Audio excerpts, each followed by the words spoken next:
নমস্কার বন্ধুরা, আপনাদের সবাইকে সীমা রান্নাঘরে স্বাগত। আজ আমি রান্না করব কাশ্মীরি আলুর দম, একদম নতুনভাবে। তো দেখুন, তার জন্য আমি এখানে 1 কিলো আলু নিয়ে নিয়েছি।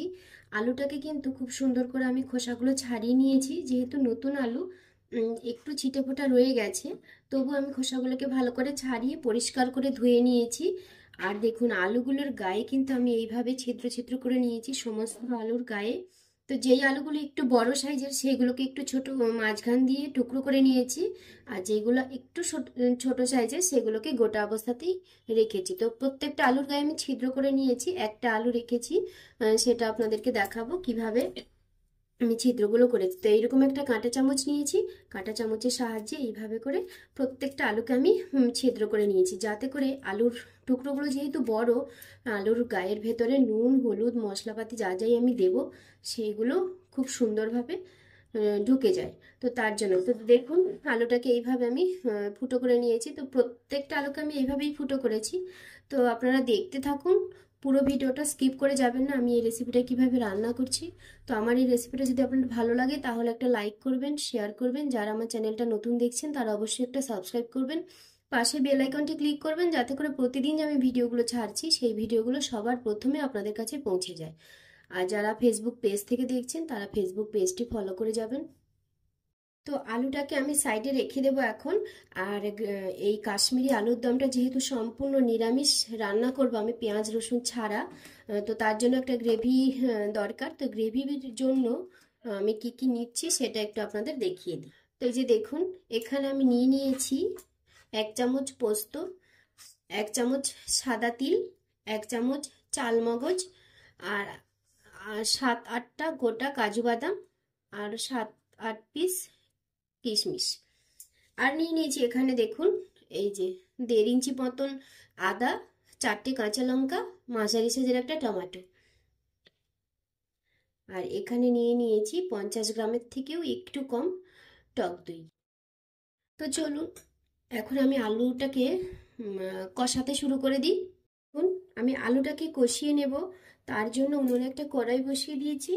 কড়াইটা গরম হয়ে গেছে, কড়াইতে এখন আমি দিয়ে দেব তেল। তো তেলটা প্রথমে একটু বেশি দিতে হবে, যেহেতু আমি আলুটাকে ভালো করে কষিয়ে নেব। এখন তেলটা গরম হয়ে গেছে, এখন আমি তেলের মধ্যে দিয়ে দেব আলুগুলোকে। দেখুন, পুরো আলুটা আমি তেলে কড়াইতে দিয়ে দিয়েছি। এখন দিয়ে দেব আমি সামান্য একটু নুন। নুনটা দিলে যে আলুটাকে আমি কষাবো তাতে করে আলুর ভেতরে নুনটা যাবে, যেহেতু ছিদ্র ছিদ্র করা আছে আলুটা, সেই জন্য নুনটা খুব সুন্দরভাবে আলুর ভেতরে যাবে, আর খেতেও কিন্তু ভালো লাগবে। এইভাবে আমি নেড়ে চেড়ে আলুটাকে ভালো করে কষিয়ে নেব, লাল লাল করে ভেজে নেব আলুটাকে। দিয়ে দেব সামান্য একটু হলুদের গুঁড়ো, তাতে করে কালারটাও কিন্তু খুব সুন্দর হবে। খুব সামান্য দিতে হবে, বেশি দেওয়া যাবে না, তাহলে আলুটাকে ভাজতে ভাজতে আলুটার পোড়া লেগে যাবে। পোড়া লেগে গেলে কিন্তু ভালো লাগবে না। আলুটাকে যখন কষাবেন আপনারা, আলুটাকে কিন্তু কষাবার সময় গ্যাসের ফ্লেমটা একদম লোতে রেখেই কিন্তু আলুটা কষাতে হবে। গ্যাসের ফ্লেমটা হাইতে থাকলে কিন্তু আলুটা জ্বলে যাবে, ভেতরে সেদ্ধ হবে না। তো যেহেতু আলুটাকে ভালোভাবে আমি সেদ্ধ করে নেব কষিয়ে কষিয়ে, তার জন্য ঢাকা চাপা দিয়ে দিয়েছি। আলুটা আমার কষানো হতে হতে আমি গ্রেভির জন্য এই মশলাটাকে রেডি করে ফেলি। তো এটাকে এখন আমি মিক্সিতে বেটে নেব। তো আপনারা শিলপাটাতেও বেটে রেডি করতে পারেন। বলুন, আপনাদেরকে আমি আলুটা দেখিয়ে দিই কতটা সেদ্ধ হয়েছে আর কেমন ভাজা হয়েছে।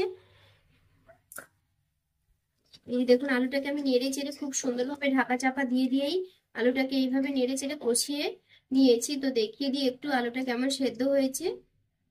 গোটা আলুটাকে একটু দেখিয়ে দিই, এই দেখুন এরকম সেদ্ধ হয়ে গেছে। এখন আমি আলুটাকে নামিয়ে নেব। তো আলুগুলো আমি সম্পূর্ণ তুলে নিয়েছি কড়াই থেকে। সে কড়াইতে তেল রয়েছে খানিকটা, আমি আর অল্প সামান্য একটু তেল দিয়ে দেব। অল্প একটু তেল দিয়ে দিয়েছি, তেলটা গরম হয়ে গেছে।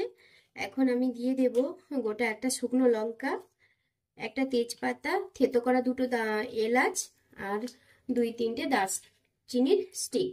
তো এই গরম মশলাটাকে আমি একটু ভেজে নেব তেলের সঙ্গে।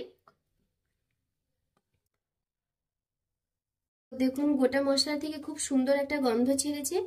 ভাজা যেহেতু হয়ে গেছে তেলের সঙ্গে, তো এখন আমি দিয়ে দেবো এখানে ওই যে কাঁচা লঙ্কা, আদা আর টমেটোর দেখিয়েছিলাম সেটার পেস্ট। এইটাকে আমি তেলের সঙ্গে ভালো করে কষিয়ে নেব। আর গ্যাসের ফ্লেমটা অতি অবশ্যই কিন্তু কমিয়ে দিতে হবে, না হলে মশলাটা জ্বলে যাবে, ভালো লাগবে না খেতে। মশলাটাকে আমি তেলের সঙ্গে একটু কষিয়ে নিয়েছি, হালকা জল ভাবটা একটু কমে গেছে। এখন আমি দিয়ে দেবো স্বাদ মতো নুন, তবে নুনটা একটু বুঝে দিতে হবে, যেহেতু আমি আলু কষাবার সময় নুন দিয়েছিলাম সেই জন্য। তো এখানে আমি 1.5 চামচের থেকে একটু বেশি নুন দিয়েছি। নুনটা একটু ভালো করে মশলাটার সঙ্গে মিশিয়ে নিচ্ছি। এবারে দিয়ে দেবো আমি পরিমাণ মতো হলুদের গুঁড়ো। হলুদের গুঁড়োটাকেও ভালো করে মিশিয়ে নিচ্ছি মশলার সঙ্গে। দিয়ে দেবো সামান্য একটু জিরের গুঁড়ো, ছোট চামচের 1 চামচ পরিমাণ জিরের গুঁড়ো দিয়েছি দেখুন। তো এই জিরের গুঁড়োটা দিয়ে মশলাটার সঙ্গে মিশিয়ে নিচ্ছি। আর দিয়ে দেবো আমি কাশ্মীরি লঙ্কার গুঁড়ো কালারের জন্য। তো এখানে আমি 2 চামচ পরিমাণ কাশ্মীরি লঙ্কার গুঁড়ো দিয়েছি, তবে বড় চামচে 2 চামচ হবে। তো কাশ্মীরি লঙ্কার গুঁড়োটা দিয়ে আমি একটু ভালো করে মিশিয়ে নিচ্ছি মশলার সঙ্গে। মেশানো হয়ে গেছে। এখন আমি দিয়ে দেব যে টক দইটা রেখেছিলাম, টক দইটা দেওয়ার পরে গ্যাসের ফ্লেমটা কিন্তু একদম কমিয়ে দিতে হবে, না হলে দইটা ফেটে যাবে। দেখুন টক দইটাকে আমি খুব সুন্দর করে মশলার সঙ্গে মিশিয়ে নিয়েছি। আর গ্যাসের ফ্লেমটা কিন্তু এখনো আমি কমিয়েই রেখেছি, বাড়াইনি। তো এখন বাড়িয়ে দেব আমি গ্যাসের ফ্লেমটা। বাড়িয়ে দিয়ে ওই যে কাজু বাদাম আর সমস্ত কিছু দিয়ে যে একটা পেস্ট বানিয়েছিলাম সেটাকে দিয়ে দিচ্ছি।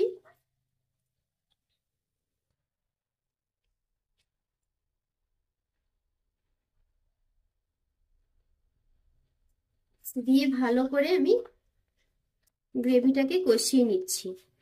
তবে এখন আমি গ্যাসের ফ্লেমটা আবারও কমিয়ে দেব, না হলে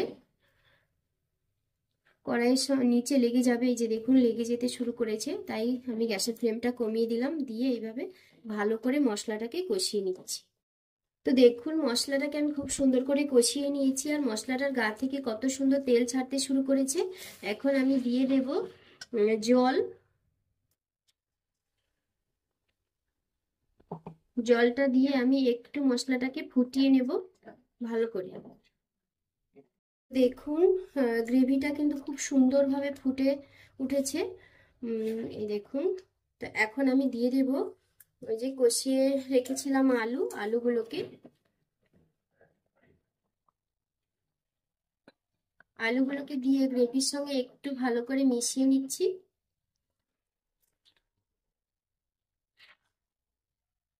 তো মেশানো হয়ে গেছে। এখন আমি ঢাকা চাপা দিয়ে দেব, আর গ্যাসের ফ্লেমটা মিডিয়াম করে দেব। ঢাকা চাপা দিয়ে দিয়েছি 10 মিনিটের জন্য, আর গ্যাসের ফ্লেমটা আমি মিডিয়াম করে দেব। তো চলুন দেখি আলুর দমটা কেমন হয়েছে। দেখুন কত সুন্দর কালারটা হয়েছে, আর খেতেও কিন্তু ভীষণ টেস্টি হয়। আপনারা ঘরে অবশ্যই একদিন এইভাবে বানিয়ে খাবেন, খেয়ে দেখবেন কেমন লাগে। তো এখন আমি একটু নেড়ে দেখিয়ে দিই, আর আলুটা কত সুন্দর সেদ্ধ হয়েছে সেটাও একটু আপনাদের দেখিয়ে দিই।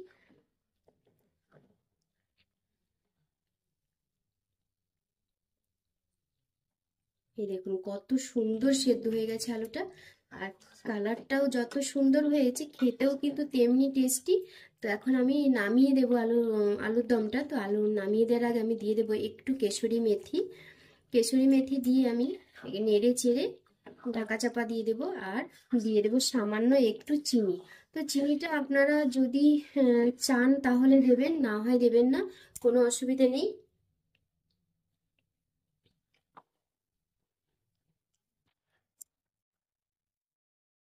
তো এখানে আমি 1 চামচ পরিমাণ চিনি দিয়ে দিচ্ছি। চিনিটা দিয়ে নেড়ে চেড়ে আমি গ্যাসের ফ্লেমটা অফ করে দেব। অফ করে দিয়ে আমি গরম গরম পরোটার সঙ্গে পরিবেশন করব। তো আপনারা রুটি, পরোটা, ভাত, পোলাও, ফ্রাইড রাইস সব কিছুর সঙ্গে খেতে পারবেন। এই কাশ্মীরি আলুর দম সব কিছুর সঙ্গেই কিন্তু ভালো লাগবে। তো আপনারা ভালো থাকবেন, সুস্থ থাকবেন। সবাইকে টাটা।